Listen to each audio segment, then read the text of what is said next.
نہیں ہے۔ اس قسم کی خرافات جو انبیاء کے متعلق اولیاء کے متعلق اس نے بیان کی، اس سے بھی مسلمانوں کے قائد کو مسخ کرنے کے لیے جدوجہد کی۔ یہ فتنہ 1908 سے شروع ہے، یہ سب کچھ ہوتا رہا، علماء مناظرے کرتے رہے، تردید کرتے رہے، مشائخ نے رد پیش کیا، اعلی حضرت عظیم البرکت نے رد پیش کیا، پیر گولڈوی نے رد کیا، دوسرے علماء اور مشائخ نے رد کیا، علماء آرام نے رد پیش کیا۔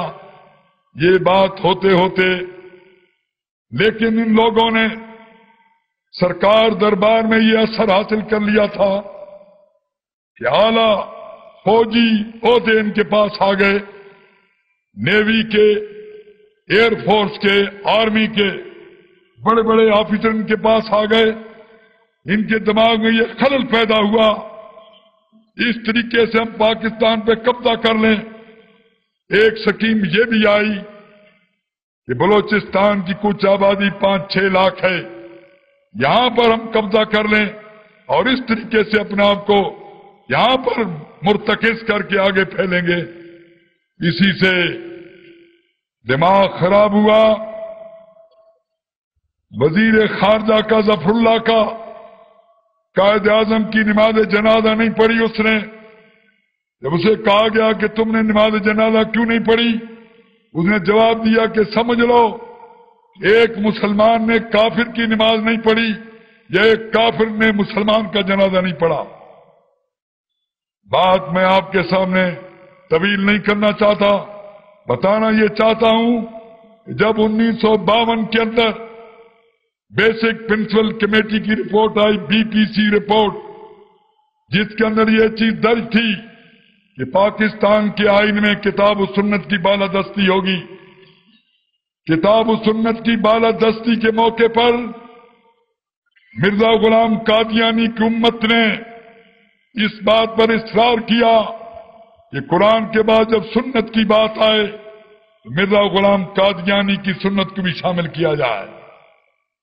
چنانچہ اسی بیسک پرنسپل کمیٹی کی رپورٹ کے بعد اور ظفر اللہ کے اس گھناونے گندے پروگرام کے بعد کہ پاکستان پہ قبضہ کر لیا جائے، یہاں پر سن 53 کے اندر تحریک تحفظ ختم نبوت چلی۔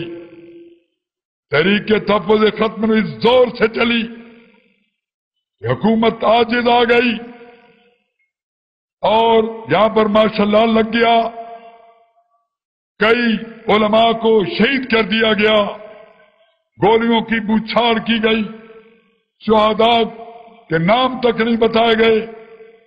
وہ قربانیاں جو سن 53 کی تھیں، بظاہر ان کا نتیجہ کون نکلا، لیکن بالآخر رفتہ رفتہ سن 74 کے اندر وہ چیز کامیاب ہو گئی، اور کامیاب یوں ہو گئی کہ حضرت علامہ شاہ نورانی صدیقی مدد اللہ علی نے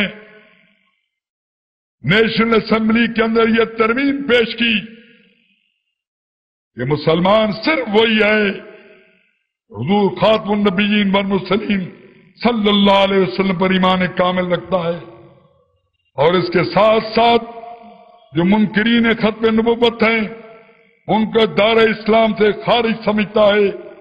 مرزا غلام قادیانی کافر ہے، جنمی ہے، دار اسلام سے خارج ہے۔ اس کے ماننے والے چاہے لاہوری ہوں یا قادیانی دار اسلام سے خارج ہیں۔ لاہوری اور قادیانی دونوں مل کر، مجھے اکبر عادل نے نیروبی میں بتایا پروفیسر صاحب کہ انہوں نے مجھے کہا کہ 50 لاکھ ہم لاہوری دیتے ہیں، 50 لاکھ قادیانی دیتے ہیں، 1 کروڑ روپیہ شام نورانی کے سپرد کرو اور کہو کہ مرزا کو کافر کہہ دے، مرزائیوں کو کافر کہہ دے، لیکن لاہوری اور قادیانی کی تخصیص نہ کرے۔ جب شام نورانی کے سامنے یہ بات پیش ہوئی، انہوں نے کہا نکل جاؤ یہاں سے، تم نے کیا سمجھا ہے، ہم بازار مصطفیٰ میں بک چکے ہیں، ہمارا سودا ہو چکا ہے۔ اللہ کے فضل و کرم سے اللہ کے فضل و کرم سے مسئلہ حل ہو گیا. اب آپ کو اس لیے نہیں بلایا گیا کہ مباہلے کے لیے وہ اس کافر مرتد کا بیٹا یہاں آتا یا نہیں آتا. وہ تو ایک اتمام حجت کی بات ہے. لاکھوں کا اجتماع اس مرتد زادے کی انتظار کے لیے نہیں جمع کیا گیا. آج آپ نے یہ فیصلہ کرنا ہے کہ اعتقادی منکر ختم نبوت کون ہے اور عملاً ختم نبوت کا منکر کون ہے.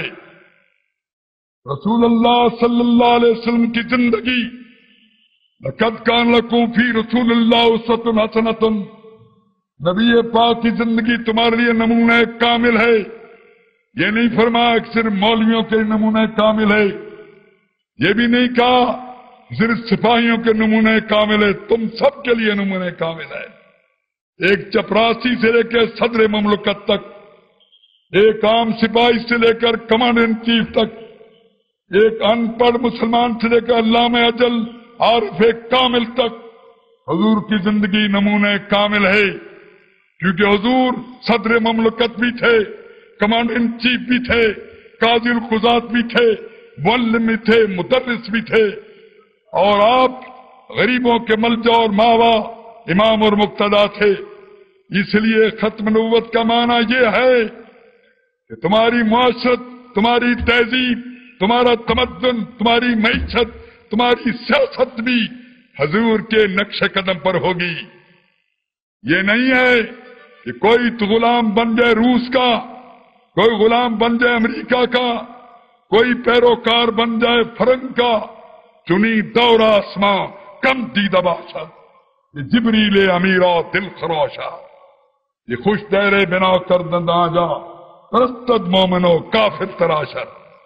مطلب یہ ہے کہ آج اعلان حضور کی تہذیب اور تمدن کا انکار، اہل بیت کی معاشرت کا انکار، خاتون جنت کی تہذیب اور تمدن کا انکار. آپ کے اخبارات میں روزانہ بے پرد اور بے حیا عورتوں کی تصاویر، یہ بھی ختم نبوت کا انکار ہے. کیا سمجھتے ہو اس کو؟ تمہاری معیشت، تمہاری سودی معیشت، تمہارا یہ سارا کاروبار، یہ استحصال، یہ جو یہاں پر سٹہ بازی ہے، یہ جو نفع خوری ہے، یہ سب چیزیں جس نے حضور صلی اللہ علیہ وسلم غصف علیہ سمنا، یہ دھوکہ دیا ہم میں سے نہیں ہے. یہ سارا تمہارا جو چلن ہے، یہ تمہاری سیاست ہے، تمہارا سب کچھ ہے، یہ عملاً ختم نبوت کا انکار ہے. جو کچھ آپ کو بتایا جاتا ہے، اور آج تک اس میں یہ چیز نقطہ علماء کو خاص طور متوجہ کرنا چاہتا ہوں، یہ کہ حاکمیت اللہ کی ہے، اور حاکمیت اسٹیٹ بھی ساورن ہے، پیپل بھی ساورن ہے، اللہ بھی ساورن ہے. کیا مذاق ہے